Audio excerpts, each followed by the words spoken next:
This is a Geek Leader podcast, and I'm your host, John Rauda. This show is all about helping us grow as leaders, become better technologists, and improve our lives both at work and at home. I hope you enjoy the show and learn a lot.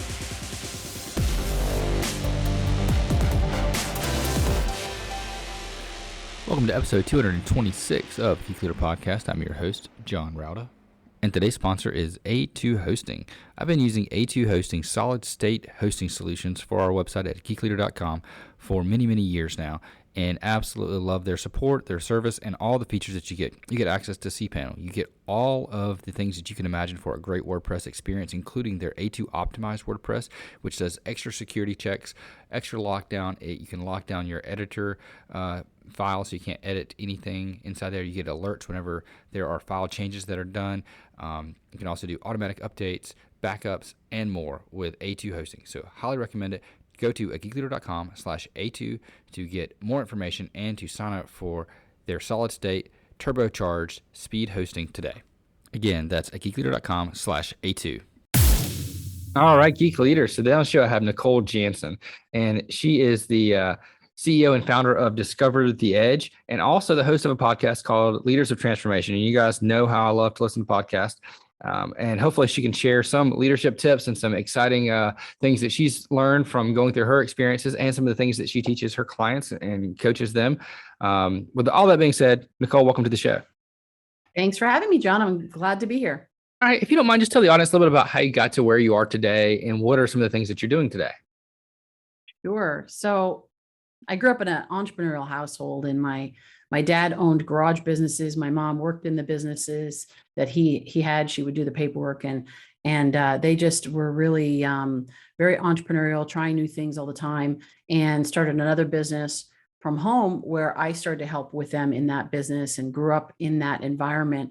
And by the time I was 16 years old, I was already helping out with a lot of the back end of their business, and then developing systems to be more for their business to be more efficient, coming online with computer technology as that was coming out. I'm dating myself, but that was, so this is a while ago. And, and then when I was 16, I started my own business and continued to help them in their business. And then I had a number of different business owners who would come to me and say, hey, can you come in and help us fix this or fix that? And oftentimes it was system oriented in terms of how to do what they do better. And along the way, I also worked with a lot of, because we built a large team, worked with a lot of people in launching their own initiatives. And so you got to deal with all the mindset stuff that goes along with that, as well as the logistics of starting businesses. And so I just had a lot of experience in business and in leadership and in human dynamics and all of that.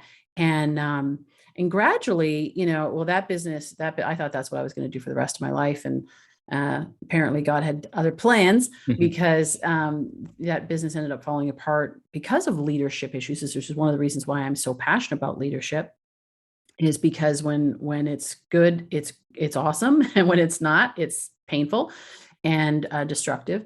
And so now what I do is I teach entrepreneurs and business leaders from my experience and also training, what I've learned that I can help them to avoid some of the pitfalls that I've been through, and be able to move forward faster and really unlock their potential, not just earning potential, but leadership potential, human potential within their organizations. And so I'm very passionate about people being able to play to their strengths, do what they love doing, do what they're great at, and also what they can make money at. Yeah, it's great. So a lot of tech leaders, what we were saying before we started recording is that we have a lot of tech folks that listen to the show, and a lot of them are new to leadership, or maybe they've are in that part of their life where maybe they want to start something new. And one of the things that I've heard quite frequently from other guests is that there's this like great resignation going on where people are leaving their jobs because they were at home for so long during lockdown, and some offices are making them come back to the office, and other people want to try something new because, they're starting to realize that, hey, this life is short. Let me do something that I enjoy, that I want to do.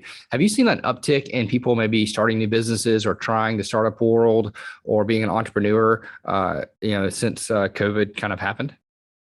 Oh, yeah, for sure. And I think it started long before COVID, but it just accelerated it. I mean, the whole entrepreneurial space has grown dramatically, especially in the last 10 years. and even like 7 to 8 years. But definitely since COVID, there's a lot of people. I mean, look, you take people that were used to like the way it was always done was you went to an office for the most part. You went to an office. This is how this is how it Mhm. went. Now you let them out of the box and they're able to work from home and they're able to see their kids and they don't have to commute and all this and they just get a different experience. And so now you try to put them back in that box again and some of them are not going to want to go, Yeah. and so that's what's happening. And now some people are I think everybody is an entrepreneur at heart. It doesn't necessarily mean that you always need to have your own business, but you do need to think about, I think everybody owns their own company called You Inc., right? Mhm. And they can be an intrapreneur within a company and bring that innovation and creativity there. Or if they're not able to do that, then they can start their own thing. But it does take a different set of skills to start your own business. As you know, being a business owner, Mhm. there's a lot more to it than just, hey, I'm really good at doing X, Yeah. writing And code doesn't necessarily make you a good business owner. yeah, absolutely. And I found that out the hard way, I guess, back when, back in the, it's gonna date me, for my listeners, back in like the late 90s, early 2000s, I started a company doing web development, web hosting, and network support. And I thought, well, because I'm good at tech, this is this is easy. I can just do this. And then I realized that, well, there's also sales, there's also marketing, there's also billing, and things that I really suck at and I hate doing. And I think that's one of the pitfalls that some people find when they jump into entrepreneurship. They think that, oh, I can create the product, but they forget about all the things that go around that. Yes. Yeah, absolutely. And you can learn those things, but you need to be aware that you can learn them if you want to learn them, Mhm. or if you say I suck at them and that's not really my area and I don't want to do it, then you got to be willing to hire someone else to do it because it does need to get done one way or the other. Yeah. So you mentioned that, you were leading a company that was doing really well and then kind of all fell apart. And you said it was because of leadership. Can you talk more about maybe some of the mistakes that were made and some of the lessons that you learned from that you can apply and give to people today to help better them so they don't fall in those same pitfalls? Yeah, absolutely. I think one of the things that happens, and we're seeing this in our country and around the world, but especially in the USA and right now, is that when you get to the higher levels of leadership, what happens is, or you add zeros onto the end, Hmm. the dollar amount gets bigger. What happens a lot of times is if you haven't set certain things in place, like core values and a mission, and really held yourself accountable to that, you can get off track and you Yeah. can get kind of caught up in the size of it or in your own importance. And so what happened in that case was that it was a family business, like I say, with my parents. And my parents were really great at building leaders and building people up and so forth. They were also very loyal. However, we found ourselves in business with a few people that were very ego driven, and greed and power kind of took over and circumvented the mission itself. And so, even though, and because my parents were very loyal, they're like, oh, this will all work out. Everything's going to be fine. I'm like, I don't think so. Doesn't look like it. We need to do something about it. And so that's where there was leadership that had kind of gone into unhealthy, you know, money, power, Mm. control, and all that. And then the other side of it was my parents thinking, well, it'll all work out, and trusting, being too trusting and almost too passive in really taking the bull by the horns and saying, hey, no, we need to address this head on and mitigate, the risk and deal with that. And so what happened is that when there's confusion, when there is and if you have a partner in business, or you have a leadership team and there is friction within the leadership team, conflict, fighting between them, then what it does is it creates confusion within the organization, and people don't want to deal with that. They start checking Mhm. out, or at least even if they're working there. I mean, our our organization was built up of self-employed individuals. So being in the direct sales business, and so they could just opt out. If it was people that were, they could go somewhere else. If there's people that were working, like let's say you're getting a paycheck, you're working for a boss, and you experience that, what happens is people mentally check out. They may still come to work. So, you get their body showing up, but their heart doesn't show up anymore. They're like, I don't need all this, or they get caught up in it, and then it compounds the problem. And so we experience that. And so, what I would say is there's some very basic fundamental things. And I learned this from one of my mentors. And when he described it, I thought, that's exactly what went wrong in our business. And he said, you've got to prioritize, and I'll give credit. It was Blair Singer. And he's worked with top Fortune 50, Fortune 100 companies all around the world. And he said, you've got to prioritize mission first, team second, and individual third. So when you do that, you have the mission first, and you have a big enough vision, it encompasses and mission encompasses all of your people, right? So you have this worthy mission. And then when you focus on that and say, this is what we're doing here, this is why we're here, this is why we're doing what we're doing, this is who we're serving, and this is the impact that we're going to experience as a result, the team will be supported, right? And the individual will be supported. But too often what happens in organizations is that gets flipped around, and you have an individual at the top, and the mission is, and the team is below that. And then you have all sorts of problems because they go off, on a tangent, they go off, do their own thing. And it creates, like I say, it creates all sorts of problems and confusion and so forth. And even if it still continues, you lose the good people because they don't want to have to deal with all that stuff. They'll just go somewhere else. Yeah, absolutely. And, so whenever we're, let's say, leading a team, or we started a new business, or we're going the entrepreneurship route, and we don't want to fall into these things, do you think it's important to document a code or a set of values, or, some people have the company values or their mission, on their wall or somewhere, visible. Is it important to document that and then regularly go up over and revisit those with your team? 100%. If it's something that's just in your head, then it doesn't get translated, right? I mean, some people may know it, they forget it. Absolutely. The mission should be written down, should be clear. There should the code. You talk about the code. Interesting that Blair actually wrote a book called Team Code of Honor.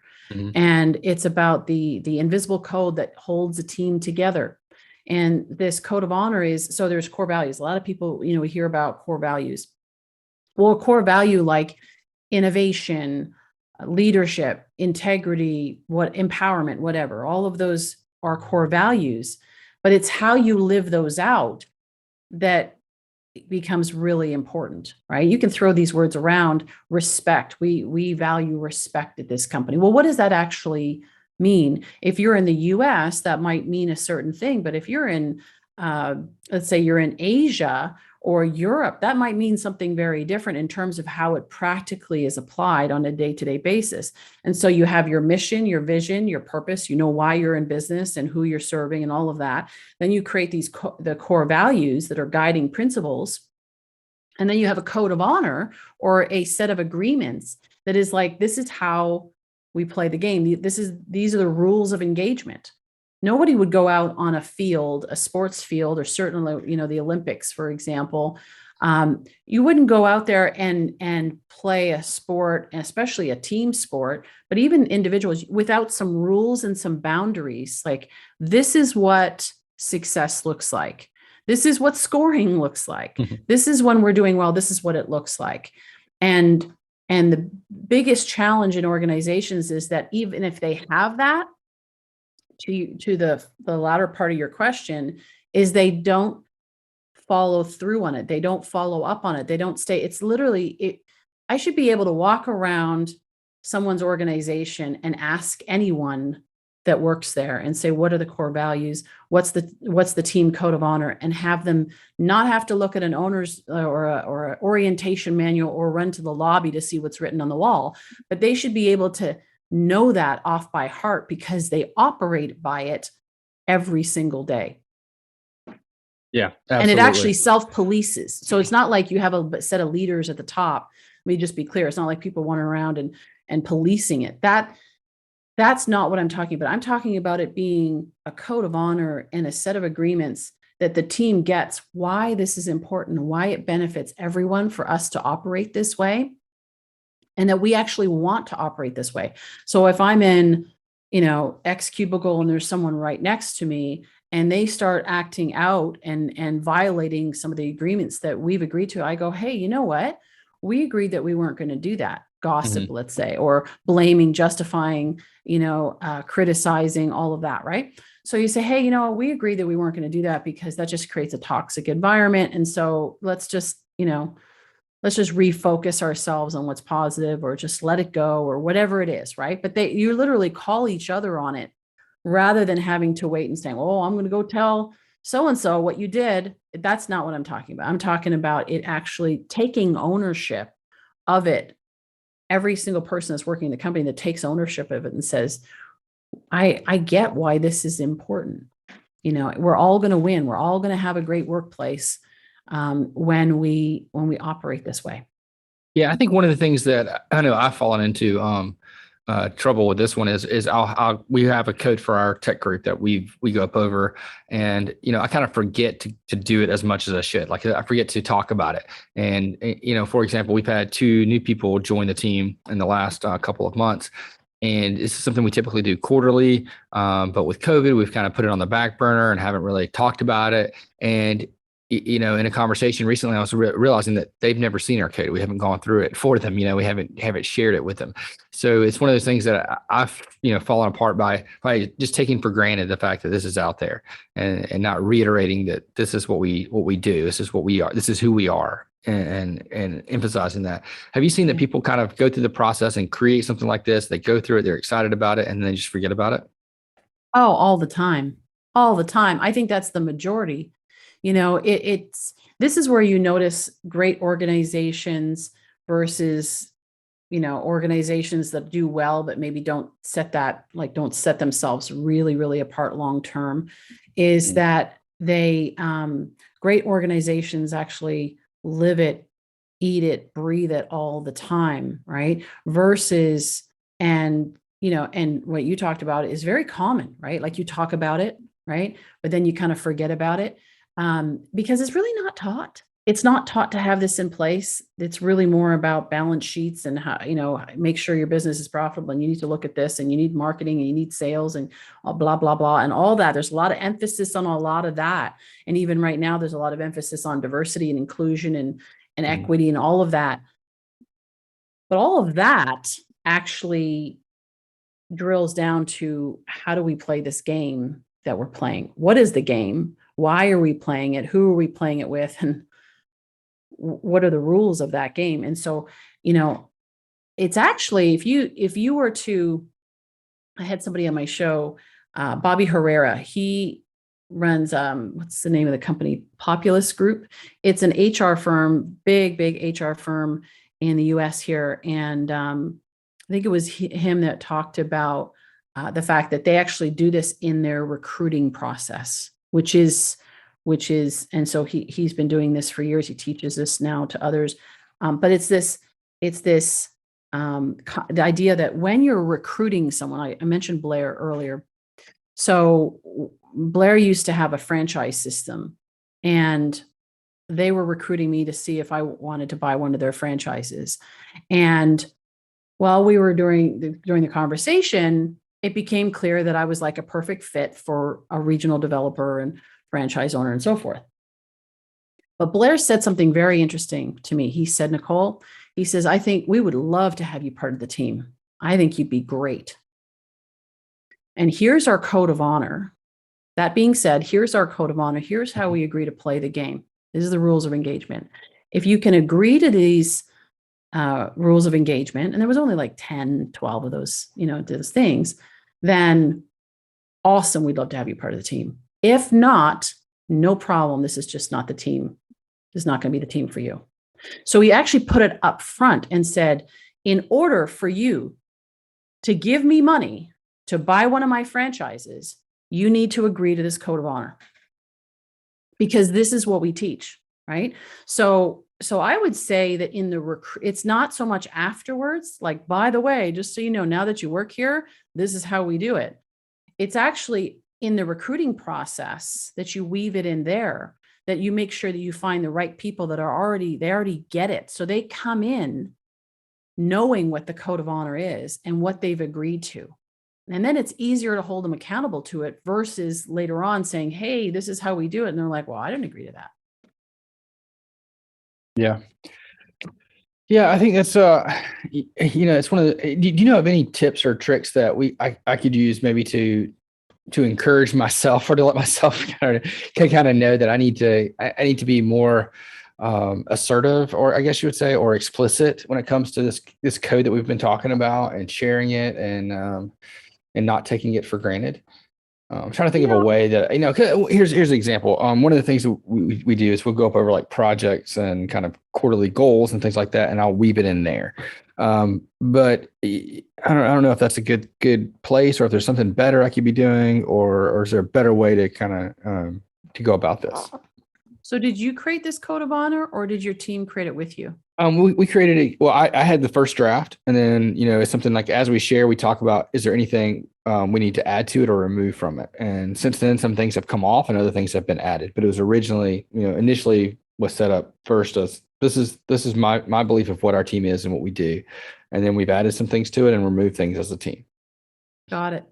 So first of all, you can print it out and put it in front of you, that it's in front of you in your office, big enough that you can see it on your wall or somewhere. And if somebody comes in your office, you see it there, or wherever it is you work. That's one thing, so that it's the visibility, right, is there, and it's always in front of you. The second thing you can do is with your team is say, hey, as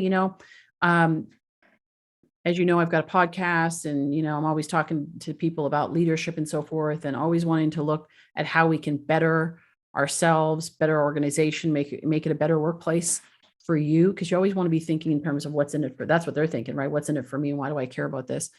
And so even if that's subconscious, right, we're all kind of, we have that mode in our, and so, they're not going to be excited about it because you're excited about it. They're going to be excited about it when they actually realize what it means to them. So then saying to them, look, hey, what I'd like to do over the next series of meetings, however frequently you meet, is I'd like to take one at a time and just kind of unpack it a little bit and get your thoughts on it. And we can, I think it's good. It's a good opportunity right now, as we're, there's a lot of changes and things that have happened over the last 18 months, to just revisit it and get your input and see how, we can improve upon this and how we can apply this on a day-to-day basis. And you just take each one. You don't have to rush through it or cram it in, try to do it all at once. Maybe you just take one at a time each meeting and just say, what, today we're talking about X, and start unpacking it with them and see what their thoughts are. And if there's like dead silence, then, that might be an indication of how they're feeling, and saying, like, talk to me, like, get the feedback from them. What do they think about this? And so what you're doing is you're bringing them back into that awareness of it. And so it becomes part of the conversation, and you just rotate one at a time and go through it. Yeah, for sure. And I know one of the challenges that I have, and I'm guessing I always assume that other tech leaders are just like me, and I know they're not, but I kind of fall in that assumption, and it's a easy way for me to guide the conversation, I guess. But one of the challenges that I have is actually seeing through some of this stuff. I feel like I get very caught up with projects and getting things done, and kind of forget about the people side of leadership and management. And I'll create this, code, or we'll build this code, and then I kind of put it out there and forget to talk about it, forget to bring it up. And like you said, reading the room and seeing the silence that's there and realizing that's something then we need to address. Have you found that kind of with the people you've worked with, maybe there's a certain type of I don't want to say stereotype, but I guess it is kind of a stereotype in technology, that certain leadership skills are lacking? I know I've seen it in my career, and some of those people skills are just not as prevalent in technology as they are in other areas. Is that something you've seen? And if so, can we talk about it? Yeah, absolutely. I mean, the thing is that there are different personality types. You've got people that are more task oriented, right? And Hmm. so when you think of engineers and doctors and lawyers and pilots and, you know, yeah, they're going to be a lot more task oriented and they analytical, their mind works a certain way, and that gives you the strength. So that gives you the strength to do what you do, right? God bless you for doing it, because I don't like to write code. I don't like to develop software Yeah. like that. That would not be my strength at all. Right. I know what I see. See, I'm the one who with vision, right? So I go, oh, so I'd love to create this. Can somebody do this? Because I don't know how to do when it gets right down to it. And then there are people that are people oriented, and a lot of them tend to actually get into sales, or, they're in Hollywood, right? They want to be Hmm. front stage. So there's front stage and backstage, kind of, if you will.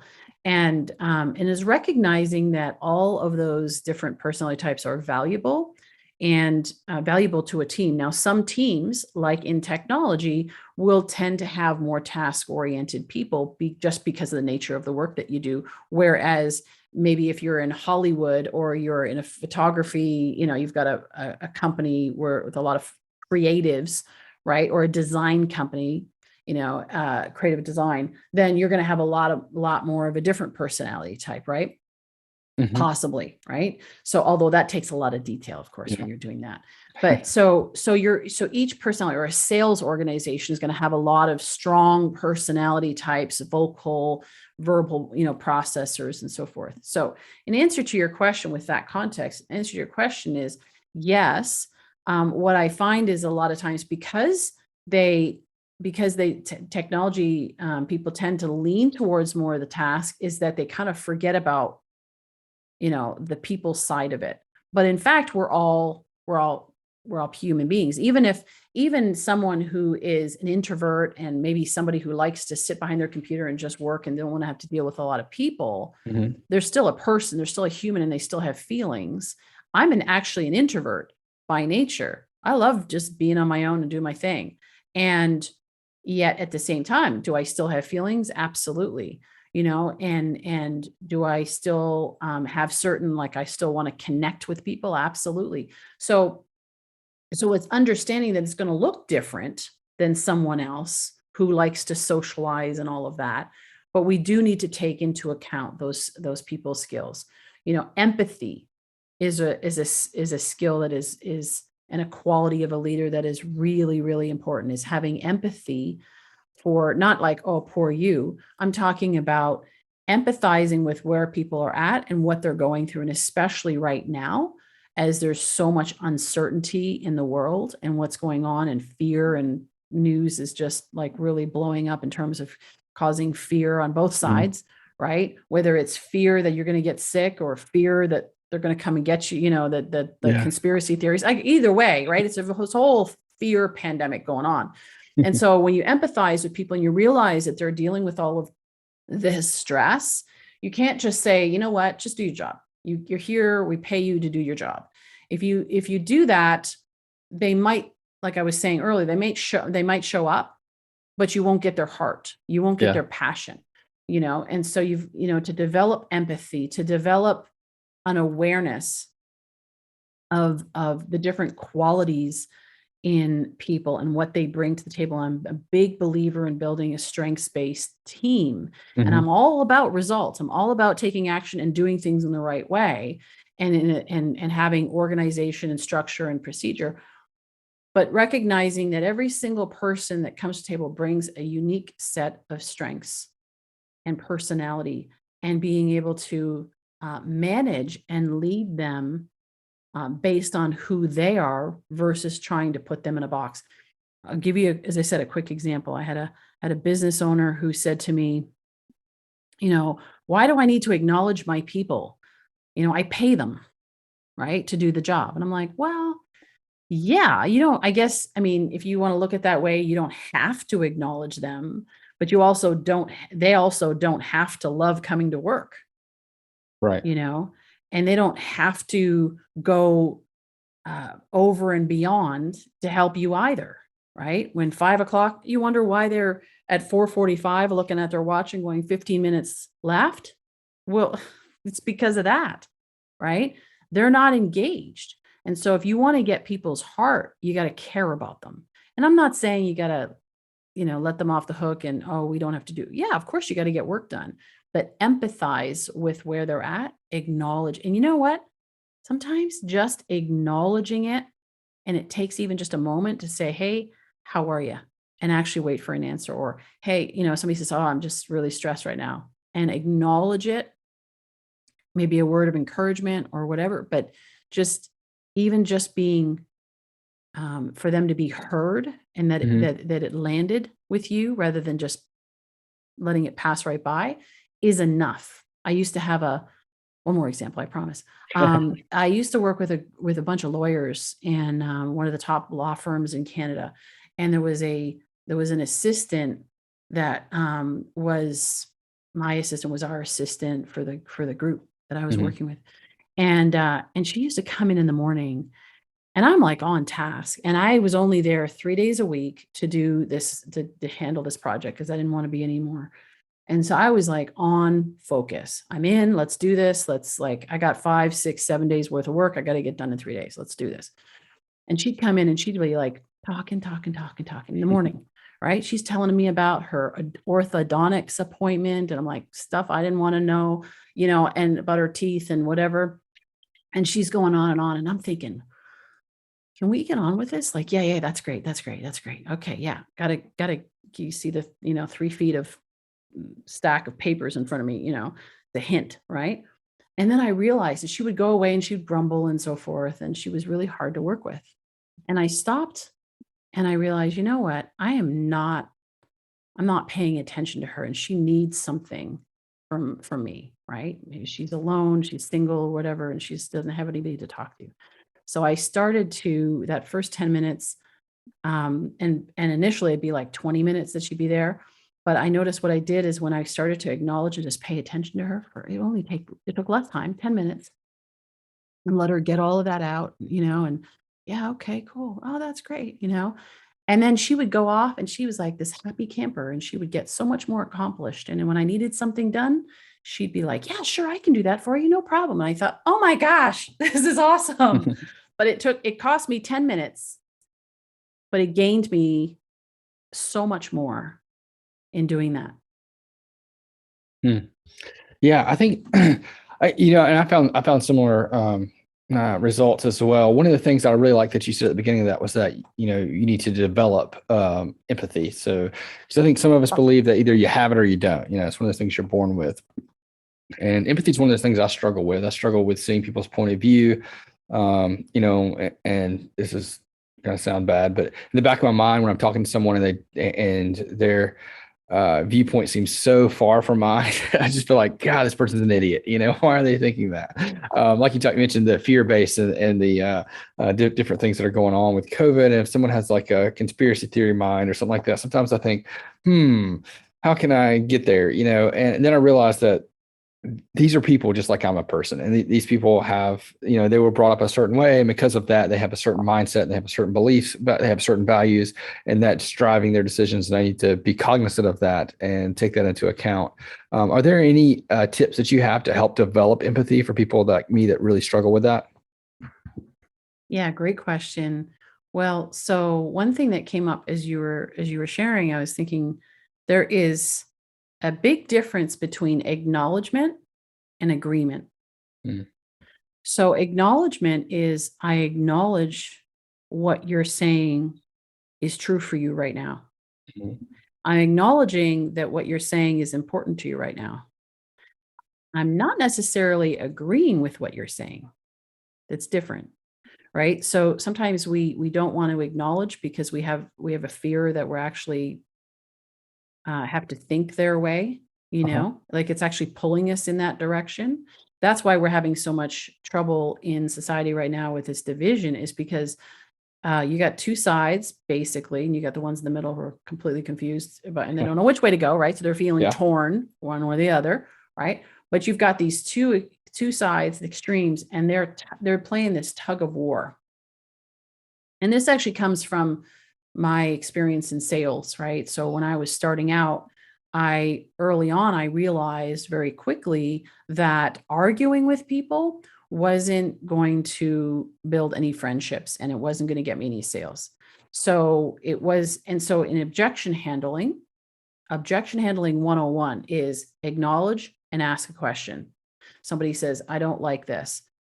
I hear what you're saying. Thank you. Thank you for sharing that. What is it that you don't agree with? Or what is it that you don't get? Or right. So with that principle in mind, you say, okay, I'm acknowledging. It doesn't mean if somebody says your price is too expensive that you're saying, yeah, I agree. It's 2%. No, I'm not saying that. I'm saying is I acknowledged what you said. Now tell me more. And what that allows you to do is to go into their world so that you can seek to understand where they're coming from. And as I said, acknowledge, and they feel heard. This is what we've got a whole society full of people, especially in the US, but around the world, who are saying, I want to be seen, I want to be heard, I want to be known. And if we would just allow people to feel that and give them the courtesy of just acknowledging where they're at, they'd feel a lot better. They'd go away like that lady, just like, I'm going away and I'm happy now. I've got what I needed. Now I can go on and do the other things. So in increasing empathy is just recognizing that you don't have to agree with them. It's just about acknowledging and caring for them and being the person that you would want to be on the other side, like somebody to be with you, right? Now, there's another way to learn empathy, and I don't recommend it as a strategy, but life will give it to you, is adversity. Adversity builds empathy. And you go through, I mean, I've gone through a lot of stuff in my life, and it has caused me to be much more empathetic, much more compassionate about other people's situations, because I can relate, because I have felt the struggle. And maybe for you, as you look and say, I felt the struggle starting my business. I felt the struggle of and reconnecting yourself to when you were struggling, learning something new, and realizing that they're learning something new now. And rather than just saying, I'm not putting words in your mouth, but it's like I've had clients saying, well, why don't they just do what they're supposed to do? Like, what's wrong with them? How come they don't already know how to do that? And it's like, well, you didn't know at one point, and you learned it, and you struggled and fumbled your way through it. You went out, you had to go read books and so forth. Well, they got to go through the same thing. They're just a little bit further behind on the journey in that particular arena than you. And so you can have empathy for them, as opposed to assuming that everybody is at your level and beyond. Yeah, I think that's really good. I love what you said about adversity, because that's one of the things that, I don't know, it feels like, every now and then when you feel like you got everything together and your ego gets in your way, something comes up and just smacks you in the face and brings you back to where you need to be. Oh yeah. That's adversity also breeds humility. Yes. Bitterness as well, it can, and resentment, or you can turn that into humility and empathy. And as I say, it's not a strategy. Like, don't go looking for adversity. It'll find you. Don't worry. You'll be, it'll show up on its own. But to be able to extract all the learning from it. And it's, you know what? I find that people that lack empathy with others lack empathy with themselves. So they're harder on if you're hard on yourself, you're going to be hard on others. How you treat yourself is going to be the lens, and how you see yourself is going to be the lens through which you see others. So have more empathy for yourself as well, man. You're just learning, you're figuring it out. Yeah, I agree 100%. I think that's why, going back to the adversity thing, I think that's why people need to try new things. They need to do hard things. They need to, try martial arts, try a sport, try some athletic endeavor that you're not going to be good at. Something new that's going to be difficult and challenging, and to give you that adversity so that, you can kind of, force it so it doesn't just happen. You don't get to choose where you give you a choice of where the adversity is going to come from. Yes. Yeah. Stretch your muscles. Yes. It's like when you go to the gym and you start lifting weights, there's a point where you're like, ooh, this is hard. Stretch yourself. That's where, when you start pulling muscles, as you probably know, is that when you're building muscle, it's not actually when you're doing the working out that the muscles are being built. They're actually being torn down. The muscles are being built in the rest period, But the rest period, like where they're rebuilding and scarring, it's their healing, right? But you won't get that growth unless you're actually stretching the muscles in the first place. Yep, exactly. So yeah, do that and do it in ways for sure. That's, it's a great point, is do it in ways that are like sports or learning something new that way, than versus waiting for life to provide you with adversity. And then you kind of get sideswiped and you're like, what do I do with this? And have to learn it the hard way. Yep, absolutely. I think that's one of the things that a lot of people take for granted and don't follow through with. So you've been hosting a podcast for quite a while now. Do you mind telling the audience a little bit about kind of why you do that and what the show is about and how can they listen? Yeah, sure. So the podcast is called The Leaders of Transformation, and our website is leadersoftransformation.com. And of course, it's on all the podcast platforms. I started that 6 years ago, probably around the same time as you. And it was actually, it's kind of funny. I woke up at 4:30 in the morning and it was like, I heard this voice say, you're going to do a podcast. It's going to be called Leaders of Transformation. You're going to interview difference makers and world changers. Go. And I'm like, do I want to do a podcast? I don't want to do a podcast. Do I want, it wasn't really my thing. Again, being an introvert, right? I'm like, I don't know. Do I want to do that? And, but just being obedient to that, I started it, and I thought, you know what? Okay, let's give this a go. And so I started to very small with not a lot of strategy, which is my natural tendency. I just thought, I'm going to just try this out. Like we were just talking about, I'm going to try this out.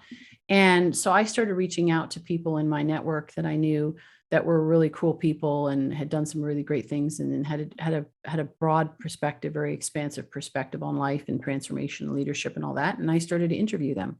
And as I went along, I started to realize, like, man, I love doing this. I love showcasing people's strengths. I love showcasing the amazing things that people are doing. And then I started to build this love for it, for also the impact that it could have, not only the impact that it had on me, just like you shared with me prior to the starting a recording, is that you were saying how, you use this as a way for you to learn how to become a better leader and hold yourself accountable, and then others get to learn. Well, I started learning from, and it was some of it was a refresher, some of it was new or just packaged differently, but I started to learn from my guests. And so I really, really enjoyed that.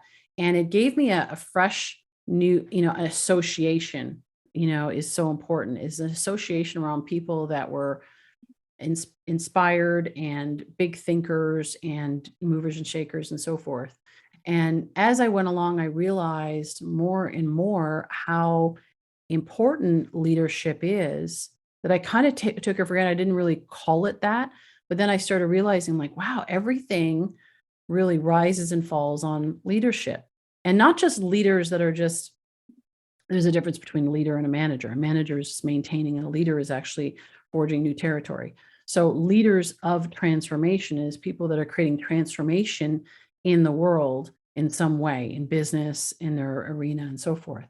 And so having those conversations, what it did for me was awesome. And then what it did for my listeners and even my guests, as we would talk, it caused them to start to think outside the box. It started to cause them to think about, like, wow, I never thought of that. I never looked at it that way. And so it started to expand people's mindset about what's possible.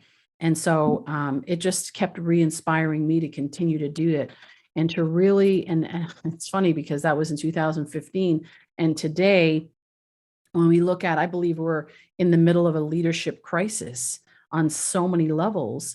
And it starts with leading ourselves, and then and leading and living well ourselves, and then leading others well, and then leading and being an example in the world around us. And so, so it was just really interesting how I fell into this, and how I found myself positioned to really work with leaders to get back into integrity and unlock generosity and empathy and empowerment and vision, and expand their vision, and all these things that are so needed right now. Yeah, awesome. I agree 100%. I think that's really good. And hopefully people will definitely switch over and check out your show as well and get some of those skills and learn about some of those things that are missing in the world today that we really need. And I'll link that up in the show notes at geekleader.com. And hopefully you get some traffic from this as well. Thank you, John. It's been such a pleasure. All right. Well, I hope you have a good rest of the day, and I really appreciate having you on. My pleasure. You too. Thank you. If you enjoyed that episode, please leave a rating and review in Apple Podcasts. I'd greatly appreciate that. And also, don't forget to check out merch. We have some T-shirts that I've designed that are on at geekleader.com. You can click on the merchandise section there and check that out. And also, don't forget about the books from our guests. So if you like this guest and other guests that have written books, please go ahead and check that out at geekleader.com. I would greatly appreciate it, and I'm sure they would too.